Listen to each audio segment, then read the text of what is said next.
இன்னொரு finals heart பிரேக்கா இல்ல டீமுக்கு கப்பு வரப்போதான்னு தெரியல.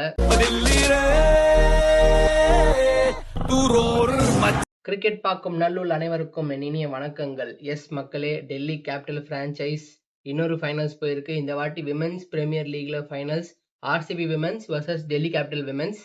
இந்த வாட்டி ஜெயிச்சிருடா மாறா டெம்ப்ளேட்லாம் வேணாம். நான் ஆல்ரெடி SIT20 பார்த்து மனம் வெம்பி போயிருக்கேன். எமோஷன் வேணாம். எந்த டீம் நல்லா கிரிக்கெட் ஆடுதோ அந்த டீம் ஜெயிக்கிட்டோம்.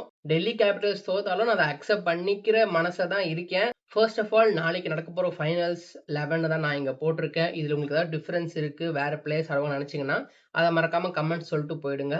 ஸோ இந்த ஃபைனலுக்கு நான் ப்ரிடிக்ட் பண்ண போகிற எக்ஸ் ஃபேக்டர் வந்து டிசிக்கு obviously Jemimah Rodrigues and Nandini Sharma, and RCB விமென்ஸ்க்கு Grace Harris and Richa Ghosh. மொத்தம் 4 பேரை நான் வந்து 2 பேரை எடுத்திருக்கேன். உங்களுக்கு யார் தோணுதோ நீங்கள் அவங்கள மறக்காம கமெண்ட் சொல்லிட்டு போயிடுங்க. பார்ப்போம் நாளைக்கு யார் ஷைன் ஆக போகிறாங்கன்னு. And coming to the prediction part, இந்த வாட்டி நான் ப்ரிடிக்ட் பண்ணுற அளவுக்கு என் மனசில் தைரியம் இல்லை. நான் டெல்லி கேபிட்டல்ஸ்ன்னு சொன்னால் அவங்க தோற்றுருவாங்க, நான் ஆர்சிபின்னு சொன்னால் ஜிங்ஸ் போடுறியான்னு பைங்க. நான் எதையுமே ப்ரிடிக்ட் பண்ணல. நீங்கள் யார் ப்ரிடிக்ட் பண்ணுறீங்கன்னு கமெண்ட் சொல்லிட்டு போயிடுங்க. டிசி தான் ஜெயிக்க போகுது, டிசி தான் கப் வரும்ன்ற அந்த சர்காஸ்டிக் கமெண்ட்ஸை அவாய்ட் பண்ணிப்போம். உண்மையாலே நீங்கள் யார் ஜெயிப்பாங்கன்னு தோணுதோ கமெண்ட்டில் சொல்லி போயிடுங்க. நாளைக்கு நம்ம ஃபைனல்ஸ் முடிச்சுட்டு நம்ம ரிவ்யூ வீடியோவில் பார்ப்போம். Bye bye.